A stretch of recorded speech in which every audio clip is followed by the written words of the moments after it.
ကျွန်တော်မနေ့စားပြီးတဲ့နောက်ပိုင်းမှာအခုချိန်မှာကျတော့ကျွန်တော်ငါကင်စားနေပါတယ်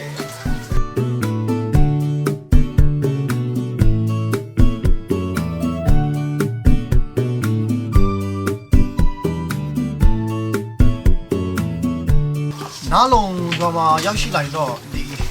လက်ဆက်ဆက်ရေးခင်းကားတွေတော့စားရမှာဂျိတ်တွေဒါမိတ်ဆွေတို့မကြည့်ကျွန်တော်ရဲ့ဆရာကြီးကစားပြတော့မှလက်တွေ့မိုက်တယ်ဟာကျွန်တော်တော့စားချင်လာပြီနည်းနည်းကန်ကြည့်အောင်ပါ特别猛啊洗鸡面好嘛高了光ကောင်းလိုက်တာ小母肉မိုက်တယ်